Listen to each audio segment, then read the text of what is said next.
इसीलिए बख्शू की बात मानी जाती, क्योंकि बख्शू उस बेकरी का पुराना मुलाजिम था और बख्शू के हाथ में जायका भी बहुत ज्यादा था। बख्शू रोजाना सुबह सवेरे उठता और बेकरी चला जाता। बख्शू के घर में दो बहनें थी, एक बड़ी बहन और एक छोटी बहन थी। बख्शू बहुत मेहनत किया करता था, हर चीज माप के शामिल करता।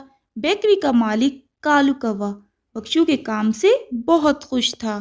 इत्तेफाक से बेकरी के मालिक कालू कौवे को मुल्क से बाहर जाना पड़ गया था और वो ये बेकरी अपने दोस्त मिंटू को देके जा रहा था। बेकरी के मालिक ने बख्शू को बुलाया और बख्शू को कहा, बख्शू, इन 2 सालों में तुमने बहुत ईमानदारी से काम किया है और मुझे यकीन है कि आगे भी तुम बहुत ईमानदारी से चलोगे। मुझे काम के सिलसिले में बाहर जाना पड़ रहा है। मैं अपने दोस्त को ये बेकरी सौंप कर जा रहा हूँ। उम्मीद है तुम उसके साथ भी ऐसे ही चलोगे।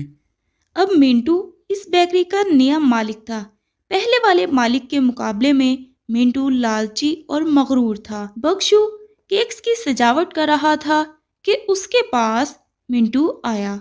उसने बख्शू का काम देखा और उसको कुछ कहे बगैर अपने दफ्तर चला गया और फिर वहां जाकर उसने बख्शू को अपने पास बुलाया।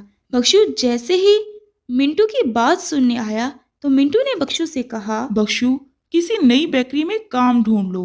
हफ्ते तक तुम ये काम छोड़ दो। मेरे पास नए मुलाजिम आ गए हैं।